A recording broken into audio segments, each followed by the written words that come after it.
Right, so we just saw European natural gas jumping more than 20% amid disruptions to a key transit route. Our guest says a reduction of Russian gas flows through Ukraine highlights the risk of further supply disruptions for that part of the world. We're joined by Henning Gloystein, is Director of Energy, Climate and Resources at the Eurasia Group. Thanks very much for coming on the show. Thanks for having me. Could you clarify, what is this disruption that's happened in the past 24 hours? Was this an actual reduction in gas intended for Germany? So there was indeed, so European gas transmission operators have measured a reduction of gas flows from Russia transiting Ukraine to the EU. That was after the Ukrainian gas transmission operator said it could not operate a compressor station near the Russian border in an area which was occupied or is occupied by Russian forces. Hence that gas is now not flowing through Ukraine anymore. It's not a lot of gas for over the Union. It is a further escalation of the situation. It is a further deterioration of security of supply for Europe. So everyone is in alarm mode in the EU. And on top of that, of course, then Russia last night announced that it would not support its former subsidiaries in Germany, Gazprom Germania, with gas, because that company was seized by the German government as part of the tit-for-tat sanctions. So there is a threat of more supply disruption to Europe in the coming days or weeks. We sadly don't need that. Sorry, so this disruption, though, it's by Ukraine. It's not the Russians right now cutting off gas to Europe. And Ukraine is saying, what, the fighting has disrupted operations of this transit route? No, Ukraine did not mention specifically fighting. They just said they can't control a compressor station that in Ukraine that is occupied by Russian forces. So for sure, in technicality, we can say that Ukraine was one that instigated this, but I think that's a bit hard to stomach, given it is Russian soldiers that are occupying the area of Ukraine where that compressor station is. Isn't it such a strange situation? Russia is still collecting billions of dollars for gas sales to Europe, despite the condemnation of its attack on Ukraine. Meanwhile, the Ukrainians are pocketing millions of dollars in transit fees for the gas. Yeah, this is, I mean, sadly, most conflicts come up with some bizarre stories that indeed Ukraine is pocketing money from Russia while Russia invades Ukraine. And indeed, the Europeans are still paying a lot of money to Russia while supplying arms to Ukraine to fight Russia. It's all very bizarre. And that's sadly the reality of conflict. And everyone has to try and sort of muddle their way through while terrible fighting goes on. Can you you touched on one other factor, Russia indicating its dissatisfaction, I believe, with a gas affiliate that was taken over by Germany. Can you remind us what happened there?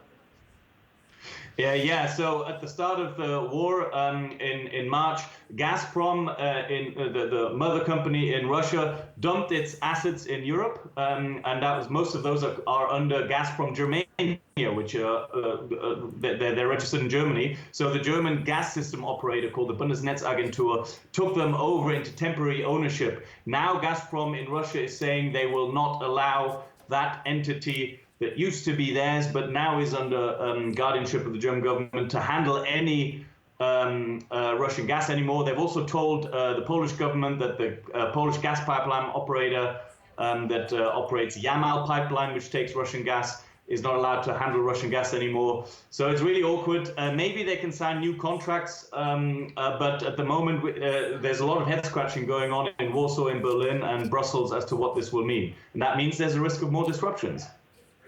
So Europe has obviously notably avoided talking about boycotting Russian gas.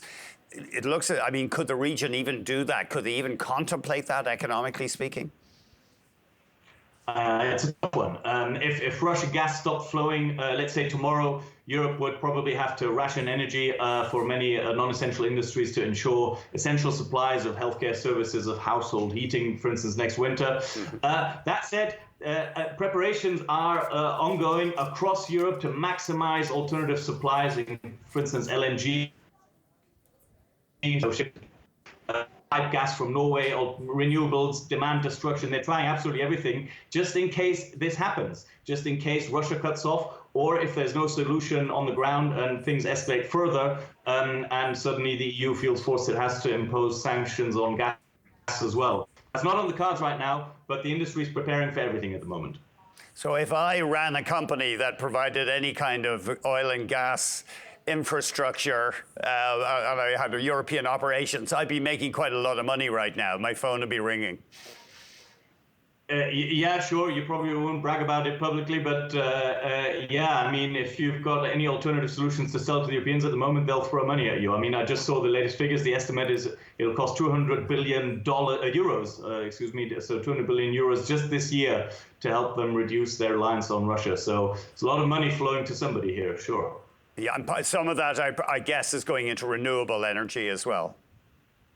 A lot of it is, yeah. So make no mistake there, for sure, all emergency plans also involve ramping up coal-fired generation. But overall, every major country of the EU and the UK have now said they are going to double down on the green transition, renewables, clean hydrogen, electric vehicles, replacing gas boilers in households with pumps, whatever they can. So this will eventually pull forward the green transition in Europe by quite a few years, very likely. Isn't that interesting? It's sort of like COVID accelerated remote working technology by several years, and we've almost got a similar effect here with this war, accelerating Europe's adoption of renewable energy. Absolutely. I mean, actually, COVID, and now directly following this one, this war in Europe is double accelerating thing, because the COVID recovery program was also designed to accelerate the green and the digital transition across Europe. And now directly after COVID, in fact, the pandemic isn't even really, we're seeing this war, which is forcing all of Europe to ditch 40-year-old supply arrangement with Russia by doubling down on the green transition again. So actually, it's doubling down twice within about 2 to 3 years. We're all geopolitical experts in hindsight, I know, but I think some have criticized Angela Merkel, the former German leader, for allowing the country to become so reliant on Russian oil and gas. Absolutely. Not just her, also all her predecessors. In Germany and also Austria and Italy, but Germany is the biggest economy and the biggest buyer of Russian oil, gas and coal. Let's keep that in mind.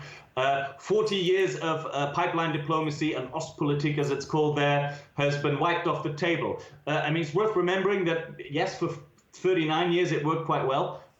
Even through the parts of the Cold War, it worked well. And one day, of course, Europe will have to do business with Russia again. I mean, we can't just totally ignore that enormous country next to the EU. I mean, for sure, in Berlin, nobody can now say they weren't warned. The Polish have been warning about this for a decade. The French have, and of course, the US have. This cannot be seen as a surprise by anybody in Berlin, sadly. So there's a lot of... Sorry, Henning, and just one final question. Does this mean that Europe is going to be looking to the Middle East for reliable sources of hydrocarbons? Well, for sure. I mean, we recently saw Germany's Vice Chancellor and Economy and Climate Minister, a Green Party member, to appear in Qatar. Qatar has recently received the designation of major non-NATO ally by the United States, so you can see the role it plays here. But, I mean, let's not forget the United States is going to sell a lot of LNG to Europe in the next few years, so that as well. So, but yeah, most of this extra LNG to from the Middle East, Qatar and the United States. Henning, thank you very much.